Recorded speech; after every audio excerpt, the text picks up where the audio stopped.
Good morning students. ഇന്ന് ഞാനിവിടെ ഒരു ട്രയൽ ബാലൻസ് തന്നിരിക്കുന്നു. കഴിഞ്ഞ ദിവസം തന്ന അതേ ട്രയൽ ബാലൻസ് ആണ്, ഒരു മാറ്റവും ഇല്ല. അഡ്ജസ്റ്റ്മെൻറ്റ്സിലാണ് ചെറിയൊരു മാറ്റം വന്നിരിക്കുന്നത്. ഒന്നാമത്തതിൽ മാറ്റമൊന്നുമില്ല. സ്റ്റോക്ക് ഓൺ, അതായത് ക്ലോസിംഗ് സ്റ്റോക്ക് സെയിം തന്നെയാണ്. രണ്ടാമത്തത് ഒരു കാര്യം ഞാൻ കൂട്ടിച്ചേർത്തിട്ടുണ്ട്. Salary prepaid 1000. Salary prepaid 1000. അപ്പം നമുക്കിവിടെ അറിയാം, സാലറി എന്ന് പറഞ്ഞൊരു ഐറ്റം ഇവിടെ തന്നിട്ടുണ്ട്. അപ്പോൾ അതുമായിട്ട് ബന്ധപ്പെട്ടിട്ട് എന്തോ ഒരു കാര്യമാണ് ഇവിടെ പറഞ്ഞിരിക്കുന്നതെന്നാണ് അർത്ഥം. Salary prepaid 1000. Prepare final accounts. അപ്പോൾ ഇവിടെ പ്രീപെയ്ഡ് എന്ന് പറയുന്ന, ഞാൻ പറഞ്ഞു ഇങ്ങനെ അഡ്ജസ്റ്റ്മെൻറ്റിൽ ഒരു 5-6 കാര്യങ്ങൾ നമുക്ക് പഠിക്കാനുണ്ട്. അഡ്ജസ്റ്റ്മെൻറ്റിൽ വരുന്ന ഏത് കാര്യവും മിനിമം 2 അക്കൗണ്ടിലെങ്കിലും ഉണ്ടായിരിക്കും. ഒന്ന് ബാലൻസ് ഷീറ്റ് ആയിരിക്കും, രണ്ടാമത്തത് ഒന്നുകിൽ ട്രേഡിംഗ് ആകാം, അല്ലെങ്കിൽ പ്രോഫിറ്റ് ആൻഡ് ലോസ് അക്കൗണ്ട് ആകാം. അതെന്തുകൊണ്ടായിരിക്കും അങ്ങനെ പറയുന്നത്? ട്രേഡിംഗ് അല്ലെങ്കിൽ പ്രോഫിറ്റ് ആൻഡ് ലോസ് അക്കൗണ്ട് എന്ന് ഏതെങ്കിലും ഒന്നേ ആവും, രണ്ടും ആവില്ല. ഒന്നുകിൽ ട്രേഡിംഗ് ആകാം, അല്ലെങ്കിൽ പ്രോഫിറ്റ് ആൻഡ് ലോസ് അക്കൗണ്ട് ആകാം. എന്താ അങ്ങനെ പറയാൻ കാരണം എന്ന് പറഞ്ഞു കഴിഞ്ഞാൽ, വേജസിനാണ് അഡ്ജസ്റ്റ്മെൻറ്റ് വരുന്നതെങ്കിൽ അത് ട്രേഡിംഗ് അക്കൗണ്ടിലാണ് വരിക. വേജസ് കാണുന്നത് സാധാരണ എവിടെയാണ്? ട്രേഡിംഗ് അക്കൗണ്ടിലാണ്. അതേസമയത്ത് സാലറിക്കാണെങ്കിൽ സാലറി കാണുന്ന അക്കൗണ്ട് ഏതാ? Profit and loss account. Profit and loss അക്കൗണ്ടിലായിരിക്കും അഡ്ജസ്റ്റ്മെൻറ്റ് വരിക. അതുകൊണ്ടാണ് ട്രേഡിംഗ് അല്ലെങ്കിൽ പ്രോഫിറ്റ് ആൻഡ് ലോസ് അക്കൗണ്ടാണ് അഡ്ജസ്റ്റ്മെൻറ്റിൽ ഒരു അക്കൗണ്ട് എന്നും രണ്ടാമത്തത് ബാലൻസ് ഷീറ്റ് ആണെന്നും പറയുന്നത്. ക്ലിയർ ആണോ? അപ്പോൾ ഇവിടെ ഇന്ന് ഞാൻ ഡിസ്കസ് ചെയ്യുന്നത് രണ്ടാമത്തെ അഡ്ജസ്റ്റ്മെൻ്റ് ആണ്. പ്രീപെയ്ഡ് ഓർ അൺഎക്സ്പെയ്ഡ് എന്നൊരു പേരും കൂടിയുണ്ട്. പ്രീപെയ്ഡ് എന്ന് പറഞ്ഞാൽ അതിനർത്ഥം പെയ്ഡ് ഇൻ അഡ്വാൻസ് എന്നാണ്. പെയ്ഡ് ഇൻ അഡ്വാൻസ്, മുൻകൂട്ടി കൊടുക്കുക എന്നുള്ള അർത്ഥമാണ്. അതായത് പ്രീപെയ്ഡ് എക്സ്പെൻസ്, നമ്മൾ കൊടുക്കാനുള്ള ഏതോ ചെലവ് മുൻകൂട്ടി നമ്മൾ കൊടുക്കുന്നതിനെയാണ് പ്രീപെയ്ഡ് എന്ന് വിളിക്കുക. കൊടുക്കാനുള്ള ഏതോ ചെലവ് മുൻകൂട്ടി പേ ചെയ്യുന്നു. അടുത്ത മാസം കൊടുക്കേണ്ട സാലറി ഈ മാസം കൊടുക്കുന്നു. അടുത്ത മാസം പേ ചെയ്യേണ്ട റെൻറ്റ് നമ്മൾ എന്ത് ചെയ്തു? മുൻകൂട്ടി ഇപ്പോഴേ നമ്മുടെ കയ്യിൽ കാശ് വന്നപ്പം എടുത്തു കൊടുത്തു. അങ്ങനെയുള്ള അഡ്ജസ്റ്റ്മെൻറ്റിനെയാണ് പ്രീപെയ്ഡ് അല്ലെങ്കിൽ അൺഎക്സ്പെയ്ഡ് എന്ന് വിളിക്കുന്നത്. മനസ്സിലായോ? ക്ലിയർ ആയി ഞാൻ വിചാരിക്കുന്നു. അപ്പം നമ്മുടെ ഈ പ്രോബ്ലത്തിൽ സാലറിയാണ് പറഞ്ഞത്. Salary prepaid 1000. അപ്പം നമ്മൾ ട്രയൽ ബാലൻസിലേക്ക് നോക്കുക. സാലറി എന്ന് പറഞ്ഞിട്ട് 2500 തന്നിട്ടുണ്ട്. അതിൽ 1000 മുൻകൂട്ടി കൊടുത്തതാണെന്നാണ് പറയുന്നത്. സാലറി പ്രീപെയ്ഡ് മുൻകൂട്ടി. ഈ 2500-ൽ 1000 സാലറി മുൻകൂട്ടി കൊടുത്തതാണ്, പ്രീപെയ്ഡ് ആണ് അല്ലെങ്കിൽ അൺഎക്സ്പെയ്ഡ് ആണ്. അപ്പോൾ അതെങ്ങനെയാണ് ട്രീറ്റ് ചെയ്യുന്നതെന്നാണ് ഞാൻ പറയാൻ പോകുന്നത്. ക്ലോസിംഗ് സ്റ്റോക്കിൻ്റെ ട്രീറ്റ്മെൻറ്റ് നിങ്ങൾക്കെല്ലാം അറിയാം, അതിനി പറയേണ്ട ആവശ്യമില്ല. എങ്ങനെയായിരുന്നു? ട്രേഡിംഗ് അക്കൗണ്ടിൻ്റെ ക്രെഡിറ്റ് സൈഡിൽ എഴുതുക. രണ്ടാമത്തത് ആലോചിച്ച് പറ. ഇപ്പോൾ ചെയ്തത് ആ പ്രോബ്ലത്തിൽ ബാലൻസ് ഷീറ്റിൽ അസറ്റ് സൈഡിൽ കാണിക്കുക. അപ്പോൾ അത് നമ്മൾ പഠിച്ചു കഴിഞ്ഞാൽ അത് വിട്ടേക്കഴിഞ്ഞു. അതുപോലെ തന്നെ ചെയ്യാം നിങ്ങൾ പ്രോബ്ലം ചെയ്യുമ്പോൾ. രണ്ടാമത്തെ ഇനി സാലറി പ്രീപെയ്ഡ് അല്ലെങ്കിൽ പ്രീപെയ്ഡ് എക്സ്പെൻസ്. പ്രീപെയ്ഡ് എന്ന് പറയുന്നതിൻ്റെ ട്രീറ്റ്മെൻറ്റാണ് ഞാൻ പറയുന്നത്. ഒന്നാമത്തത് ഡിഡക്റ്റ് അല്ലെങ്കിൽ ലെസ് എന്ന് പറയാം. Deduct from profit, trading and profit and loss account. Trading and profit and loss account. Prepaid എന്ന് പറയുന്ന ഒരു ഐറ്റം തന്നു കഴിഞ്ഞാൽ ഡിഡക്റ്റ് ചെയ്യണം എന്ന് പറഞ്ഞാൽ ലെസ് ചെയ്യണം, കുറയ്ക്കണം. നമ്മൾ ലെസ് ചെയ്യണം. ഡിഡക്റ്റ് എന്ന് പറഞ്ഞാൽ ലെസ്സാണ്. ലെസ് ചെയ്യണം എവിടെ? Trading and profit and loss അക്കൗണ്ടിൽ. ഒന്നുകിൽ ട്രേഡിംഗ് അക്കൗണ്ട് ആകാം, അല്ലെങ്കിൽ പ്രോഫിറ്റ് ആൻഡ് ലോസ് അക്കൗണ്ട് ആകാം. അപ്പോൾ വരയ്ക്കുന്നത് ഒരുമിച്ചായതുകൊണ്ടാണ് trading and profit and loss account എന്ന് പറയുന്നത്. അപ്പോൾ പ്രീപെയ്ഡ് കിട്ടിക്കഴിഞ്ഞാൽ ആദ്യത്തെ ട്രീറ്റ്മെൻറ്റ് അത് ലെസ് ചെയ്യണം. രണ്ടാമത്തതോ shown as an asset in balance sheet. Shown as an asset in balance sheet. Balance ഷീറ്റിൽ ഒരു അസറ്റായിട്ട് ഈ എമൗണ്ട് കാണിക്കണം. ബാലൻസ് ഷീറ്റിൽ അസറ്റായിട്ട് കാണിക്കണം. അപ്പോൾ ഇതാണ് പ്രീപെയ്ഡ് എക്സ്പെൻസിൻ്റെ ട്രീറ്റ്മെൻറ്റ്.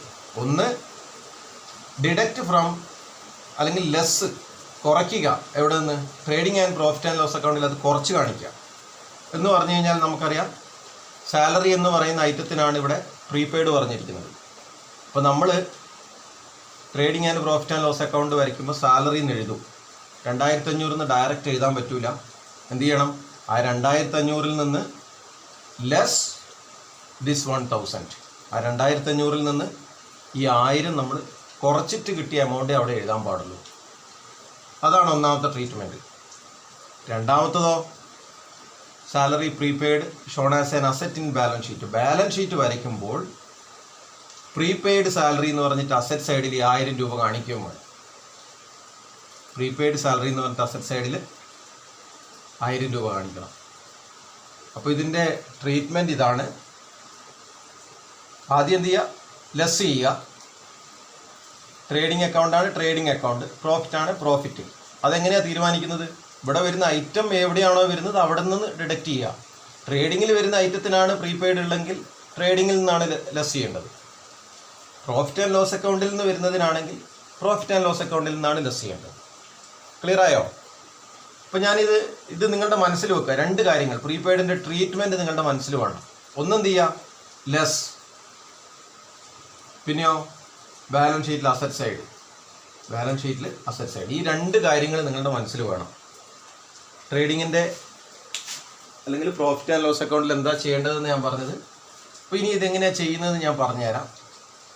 പ്രീപെയ്ഡ് എക്സ്പെൻസ് തന്നു കഴിഞ്ഞാൽ, ഇപ്പോൾ നമുക്ക് ഈ ക്വസ്റ്റ്യനിൽ തന്നിരിക്കുന്നത് എന്താണ്, സാലറി പ്രീപെയ്ഡ്. സാലറിക്കാണ് പ്രീപെയ്ഡ് ഉള്ളത് അല്ലേ? ഇപ്പോൾ നമ്മൾ പ്രോബ്ലം ചെയ്യുമ്പോൾ സാലറി എന്ന് പറയുന്ന ഒരു ഐറ്റം വരുമ്പോൾ ഈ കാര്യം ഓർമ്മിക്കണം. സാലറി എന്ന് പറയുന്നത് എവിടെയാണ് വരിക? സാധാരണ ട്രേഡിങ്ങിലാണോ പ്രോഫിറ്റിലാണോ വരിക? എവിടെയാണ് വരിക? പ്രോഫിറ്റിൽ അല്ലേ? അപ്പോൾ നമ്മൾ ഇതിൻ്റെ ഫോർമാറ്റ് വെച്ചു, trading and profit and loss account എന്ന് വരച്ചു. ഇവിടെ എന്ത് ചെയ്തു, ട്രേഡിംഗ് അക്കൗണ്ടിൻ്റെ ഓപ്പണിംഗ് സ്റ്റോക്ക് കാര്യങ്ങളൊക്കെ എഴുതി. ഗ്രോസ് പ്രോഫിറ്റ് കിട്ടിയെന്ന് വിചാരിക്കുക. നമ്മളതിനെ ബ്രോഡ് ഓൺ ചെയ്തു. എന്നിട്ട് എന്തായി, ഇവിടെ മുതൽ പ്രോഫിറ്റ് ആൻഡ് ലോസ് അക്കൗണ്ട് ആരംഭിച്ചു. ക്ലിയർ ആയോ? ഞാൻ ഇതൊന്നും വരയ്ക്കുന്നില്ല, ജസ്റ്റ് സൂചിപ്പിച്ച് തരുന്നേ ഉള്ളൂ. Trading and profit and loss account വരയ്ക്കുക. നമ്മൾ ട്രേഡിംഗ് അക്കൗണ്ടൊക്കെ വരച്ചു കഴിഞ്ഞു. അതിൻ്റെ ടോട്ടലും കിട്ടി, ഗ്രോസ് പ്രോഫിറ്റ് കിട്ടി. അത് ബ്രോഡ് ഓൺ ചെയ്ത് ഇവിടെ മുതൽ നമ്മൾ എന്തായി, പ്രോഫിറ്റ് ആൻഡ് ലോസ് അക്കൗണ്ട് സ്റ്റാർട്ടായി. എന്നിട്ടോ നമ്മൾ ഓരോ ഐറ്റം എഴുതുവാണ്. പ്രോഫിറ്റ് ആൻഡ് ലോസ് അക്കൗണ്ടിൽ ഇവിടെയുള്ള ഐറ്റം നമുക്കറിയാം, സാലറി വരുന്നത് പ്രോഫിറ്റ് ആൻഡ് ലോസ് അക്കൗണ്ട് അല്ലേ? എത്ര എമൗണ്ട്? 2500. നേരെ എഴുതാൻ പറ്റുമോ മുൻപ് എഴുതിയതുപോലെ? ഇല്ല, അഡ്ജസ്റ്റ്മെൻ്റ് ഉണ്ട്, ഓർമ്മിക്കണം. ഇപ്പോൾ സാലറി 2500 ഇന്നർ കോളത്തിൽ എഴുതി. നേരെ എമൗണ്ട് കോളത്തിൽ എഴുതരുത്. സാലറി എന്ന് എഴുതിയിട്ട് അവിടെ ഇന്നർ കോളത്തിൽ 2500 എന്ന് എഴുതി. എന്നിട്ടോ പ്രീപെയ്ഡിൻ്റെ ട്രീറ്റ്മെൻറ്റ് എന്താണെന്ന് ഓർമ്മിക്കണം. പ്രീപെയ്ഡിൻ്റെ ട്രീറ്റ്മെൻറ്റ് എന്താ? ലെസ് ചെയ്യണം അല്ലേ? ലെസ് ചെയ്യണം. ഒന്നാമത്തെ treatment trading and profit and loss അക്കൗണ്ടിൽ ലെസ് ചെയ്യണം, അല്ലെങ്കിൽ ഡിഡക്റ്റ് ചെയ്യണം, കുറയ്ക്കണം. അപ്പം നമ്മളിവിടെ കൊടുക്കുക ഇതിൻ്റെ ഉള്ളിൽ തന്നെ ലെസ് പ്രീപെയ്ഡ് എത്രയാ? ഇവിടെ തന്നിരിക്കുന്ന എമൗണ്ട് 1000. ഇപ്പോൾ 2500 1000 പോയാൽ 1500. ഇതാണ് ഒന്നാമത്തെ ട്രീറ്റ്മെൻറ്റ്. പ്രീപെയ്ഡ് നിങ്ങളുടെ അഡ്ജസ്റ്റ്മെൻറ്റിൽ തന്നു കഴിഞ്ഞാൽ നിങ്ങൾ ചെയ്യേണ്ടത്, ഏത് എക്സ്പെൻസിനാണോ പ്രീപെയ്ഡ് തന്നിരിക്കുന്നത് ആ എക്സ്പെൻസിൻ്റെ എമൗണ്ടിൽ നിന്ന് ഈ തന്നിരിക്കുന്ന എമൗണ്ട് ലെസ് ചെയ്യുക, കുറയ്ക്കുക, അല്ലെങ്കിൽ ഡിഡക്റ്റ് ചെയ്യുക. എന്നിട്ട് വേണം അതിൻ്റെ ബാക്കി എമൗണ്ട് വേണം എമൗണ്ട് കോളത്തിൽ കാണിക്കാൻ. ഞാനിവിടെ ചെയ്തിരിക്കുന്നത് നോക്കുക. സാലറിക്കാണ് പ്രീപെയ്ഡ് 1000 പറഞ്ഞത്. അപ്പോൾ ഞാൻ സാലറി എഴുതേണ്ട സമയം വന്നു. പ്രോഫിറ്റ് ആൻഡ് ലോസ് അക്കൗണ്ടിൽ സാലറി എഴുതുമ്പോൾ അതിൻ്റെ എമൗണ്ടിൽ നിന്ന് അവർ പറഞ്ഞിരിക്കുന്ന എമൗണ്ട് ലെസ് പ്രീപെയ്ഡ് 1000 കുറച്ചിട്ടാണ് ഇവിടെ എഴുതിയത്, 1500. കഴിഞ്ഞ പ്രോബ്ലത്തിൽ മുഴുവനും 2500 നമ്മളങ്ങ് എഴുതി. എന്തുകൊണ്ടാണ്? അന്ന് പ്രീപെയ്ഡിനെ കുറിച്ച് പറഞ്ഞിരുന്നില്ല അല്ല. ഇപ്പോൾ ഈ അഡ്ജസ്റ്റ്മെൻറ്റിൽ പ്രീപെയ്ഡിനെ കുറിച്ച് പറയുന്നുണ്ട്. അപ്പോൾ ബാക്കി കാര്യങ്ങളൊക്കെ നിങ്ങൾ എഴുതുക, അതിൻ്റെ നെറ്റ് പ്രോഫിറ്റ് കാണുക, മാറ്റമൊന്നുമില്ല. മനസ്സിലായില്ലേ? ബാക്കി കാര്യങ്ങളൊക്കെ എന്ത് ചെയ്യുക, അങ്ങ് എഴുതുക, എന്നിട്ട് അതിൻ്റെ നെറ്റ് പ്രോഫിറ്റ് കാണുക. അഡ്ജസ്റ്റ്മെൻറ്റ് വരുമ്പോൾ ഏത് ഐറ്റത്തിനാണോ അഡ്ജസ്റ്റ്മെൻ്റ് ഉള്ളത് ആ ഐറ്റം എഴുതുന്ന സമയത്ത് ഈ അഡ്ജസ്റ്റ്മെൻറ്റും കൂടി ഇതിൽ ഉൾപ്പെടുത്തിയിട്ട് വേണം പ്രോഫിറ്റ് ആൻഡ് ലോസ് അക്കൗണ്ട് തയ്യാറാക്കാൻ. ക്ലിയർ? യെസ്. ഇനി ഇത് ബാക്കി കാര്യങ്ങളൊക്കെ എഴുതാം, ബാക്കി വരേണ്ടതൊക്കെ എഴുതിക്കോളൂ കേട്ടോ. എന്തൊക്കെയാണെന്ന് അറിയാം നിങ്ങൾക്ക്. പിന്നെ ഇൻട്രസ്റ്റ് റിസീവ്ഡ്, റെൻറ്റ് ഡേയ്സ് ഇതൊക്കെ എഴുതിയിട്ട് ശേഷം നെറ്റ് പ്രോഫിറ്റ് കാണുക. അതിന് ശേഷം നിങ്ങൾ എന്ത് ചെയ്യും? ബാലൻസ് ഷീറ്റിലേക്ക് പോകും. ഞാനിത് വായിക്കുകയാണേ. ബാലൻസ് ഷീറ്റിലേക്ക് പോകും. അപ്പോൾ ഞാനിപ്പോൾ കാണിച്ചു തന്നത് പ്രീപെയ്ഡിൻ്റെ ഒന്നാമത്തെ ട്രീറ്റ്മെൻറ്റ്, ലെസ് ചെയ്യുക, എന്നിട്ട് അവിടെ കാണിക്കുക. ഏത് എക്സ്പെൻസിനാണോ ഉള്ളത് ആ എക്സ്പെൻസിൽ ലെസ് ചെയ്യുക. ഇവിടെ സാലറിക്ക് പറഞ്ഞുകൊണ്ട് സാലറിയിൽ നിന്ന് ലെസ് ചെയ്തു. ഇനി റെൻറ്റിനാ പറഞ്ഞതെങ്കിൽ റെൻറ്റ് എന്ന് പറയുന്ന ഐറ്റം നിങ്ങൾ എഴുതുന്ന സമയത്ത് റെൻറ്റിൽ നിന്ന് ഇത് ലെസ് ചെയ്യണം. മനസ്സിലായില്ലേ? ഇനി വേജസിനാ പ്രീപെയ്ഡ് പറയുമ്പോൾ വേജസ് എവിടെ എഴുതുമോ നിങ്ങൾ? ട്രേഡിംഗ് അക്കൗണ്ടിൽ എഴുതുക. അപ്പോൾ വേജസ് എന്ന് ഡയറക്റ്റ് അതിൻ്റെ എമൗണ്ട് എഴുതരുത്. വേജസ് എന്ന് എഴുതി ഇന്നർ കോളത്തിൽ അതിൻ്റെ എമൗണ്ട് എഴുതി അതിൽ നിന്ന് ഈ പ്രീപെയ്ഡ് എമൗണ്ട് കുറച്ചിട്ട് മാത്രമേ എമൗണ്ട് ബാക്കി ഔട്ടർ കോളത്തിൽ എഴുതാൻ പറ്റൂ. മനസ്സിലായില്ലേ? ഇപ്പോൾ ഏത് ഐറ്റമാണെന്ന് നോക്കുക, ഐറ്റം ഏതോ ആയിക്കോട്ടെ, ആ ഐറ്റം വരുന്ന അക്കൗണ്ട് ഏതാണെന്ന് നോക്കുക, അതിൽ നിന്ന് പറഞ്ഞ എമൗണ്ട് പ്രീപെയ്ഡ് ലെസ് ചെയ്തോളൂ. അപ്പോൾ ഒന്നാമത്തെ ട്രീറ്റ്മെൻറ്റ് കഴിഞ്ഞു, ലെസ് എന്നുള്ളത് കഴിഞ്ഞു. ഇനി രണ്ടാമത് എവിടെയാണ് വരുമെന്ന് നമ്മൾ പറഞ്ഞത്? ബാലൻസ് ഷീറ്റിൽ അസറ്റ് സൈഡിൽ വരും എന്നാണ് പറഞ്ഞത്. ബാലൻസ് ഷീറ്റിൽ അസറ്റ് സൈഡിൽ വരും. ഇപ്പോൾ നിങ്ങൾ ബാലൻസ് ഷീറ്റ് വരയ്ക്കുമ്പോൾ balance sheet trading and profit വരച്ച് നെറ്റ് പ്രോഫിറ്റും കിട്ടിയാൽ നിങ്ങൾ ഏത് വരയ്ക്കും? ബാലൻസ് ഷീറ്റ് വരയ്ക്കും. അപ്പോൾ ഇതിൻ്റെ അസറ്റ് സൈഡ് ഇതാണ്, ലയബിലിറ്റി സൈഡ് ഇതാണ് അല്ലേ? ലയബിലിറ്റി മാത്രമല്ല ക്യാപിറ്റലും കൂടി വരുന്നത്, ലയബിലിറ്റീസ് പ്ലസ് ക്യാപിറ്റൽ ഇതാണ്. അസറ്റ് സൈഡിൽ നിങ്ങൾ ഇതൊക്കെ എഴുതും. Cash in hand, bills, sundry debtors ഒക്കെ എഴുതിയതിന് ശേഷം ഈ ഫിക്സഡ് അസറ്റ് എഴുതുന്നതിന് മുമ്പായിട്ട് നിങ്ങൾ എഴുതും സാലറി പ്രീപെയ്ഡ്. എത്ര എഴുതണ്ടേ? ഈ തന്നിരിക്കുന്നത് 1000 എഴുതേണ്ടത്, 1000. എന്നിട്ട് പിന്നെ നിങ്ങൾക്ക് ലാൻഡ് കാര്യങ്ങൾ, ബാങ്ക് ഓവർ ഡ്രാഫ്റ്റ് കാര്യങ്ങളൊക്കെ എഴുതാം. ലാൻഡ് എഴുതാം, അതിൻ്റെ എമൗണ്ട് എഴുതാം, ബാങ്ക് ഓവർ ഡ്രാഫ്റ്റ് ചെയ്തിട്ട് ടോട്ടൽ ചെയ്ത് കഴിഞ്ഞാൽ ഈക്വലായിട്ട് വരണം. ക്ലിയർ ആയോ? അപ്പോൾ ഇതിൻ്റെ പ്രീപെയ്ഡിൻ്റെ അഡ്ജസ്റ്റ്മെൻറ്റ് ഞാൻ ഒന്നുകൂടി പറയാം. ആദ്യം എന്ത് ചെയ്യുക? Trading and profit and loss അക്കൗണ്ടിൽ ഏത് എക്സ്പെൻസിനാണോ പ്രീപെയ്ഡ് ഉള്ളത് ആ എക്സ്പെൻസിൽ നിന്ന് ഇവിടെ പറഞ്ഞിരിക്കുന്ന എമൗണ്ട് കുറയ്ക്കുക. കുറച്ചതിന് ശേഷം അത് പുറത്തെഴുതുക. കുറച്ച് എമൗണ്ട് അതിൻ്റെ എമൗണ്ട് കോളത്തിൽ എഴുതുക. രണ്ടാമത് ബാലൻസ് ഷീറ്റ് തയ്യാറാക്കുമ്പോൾ ഒരു അസറ്റായിട്ട് കാണിക്കുക. കറണ്ട് അസറ്റായിട്ടാണ് കാണിക്കുന്നത്. അതുകൊണ്ടാണ് ലാൻഡും ബിൽഡിങ്ങും ഒക്കെ എഴുതുന്നതിന് മുമ്പ് ഇത് എഴുതണം എന്ന് പറയുന്നത്. കറണ്ട് അസറ്റായിട്ട് അതിനെ ട്രീറ്റ് ചെയ്യുക. സാലറി പ്രീപെയ്ഡ് എന്ന് പറഞ്ഞിട്ട് ഏത് എഴുതേണ്ടത്? ഇവിടെ അഡ്ജസ്റ്റ്മെൻറ്റിൽ തന്നിരിക്കുന്ന അതേ എമൗണ്ടാണ് ഇവിടെ എഴുതേണ്ടത്. ക്ലിയർ ആയോ? അപ്പോൾ ഇതാണ് പ്രീപെയ്ഡ് അല്ലെങ്കിൽ അൺഎക്സ്പെയർഡ് എന്ന് പറയുന്ന എക്സ്പെൻസിൻ്റെ ട്രീറ്റ്മെൻറ്റ്.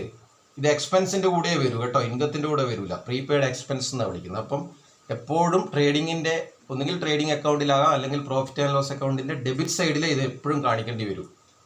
അതുപോലെ ബാലൻസ് ഷീറ്റിൽ ഒരു അസറ്റായിട്ട് ഈ തന്നിരിക്കുന്ന എമൗണ്ട് മാത്രമാണ് കാണിക്കേണ്ടത്. അപ്പുറം കൂട്ടിയതൊന്നും കാണിക്കരുത്, അതിനുമായിട്ടൊരു ബന്ധം അല്ല, കുറച്ചതൊന്നും കാണിക്കരുത്. ഇവിടെ തന്നിരിക്കുന്ന എമൗണ്ടാണ് സാലറി പ്രീപെയ്ഡ് എന്ന് പറഞ്ഞിട്ട് ഇങ്ങനെ ജസ്റ്റ് കാണിക്കുക. ഒരു കറണ്ട് അസറ്റായിട്ടാണ് കാണിക്കുക. മുൻകൂട്ടി നമ്മൾ കൊടുക്കുക എന്ന് പറയുന്നത് നമുക്കൊരു അസറ്റല്ലേ? അടുത്ത മാസം കൊടുക്കേണ്ട സാലറിയിൽ 1000 രൂപ നമ്മൾ ഇപ്പോഴേ കൊടുത്തു എന്ന് പറയുമ്പോൾ നമ്മളൊക്കെ ഒരു അസറ്റാണ്. കൊടുക്കാനുള്ളത് മുൻകൂട്ടി കൊടുക്കുക. അപ്പോൾ അതാണ് സാലറി പ്രീപെയ്ഡ്. ഓക്കെ, അപ്പോൾ ഈ വീഡിയോ ശരിക്ക് കാണുക, കാര്യങ്ങൾ മനസ്സിലാക്കുക. അതിനുശേഷം ഞാൻ അയച്ചു തരും, ഇതേ പ്രോബ്ലം ഞാൻ അയച്ചു തരും, ഫോട്ടോ എടുത്ത് അയച്ചു തരും. അത് കണ്ടിട്ട് ഇന്ന് തന്നെ അയയ്ക്കുക. ഓക്കെ.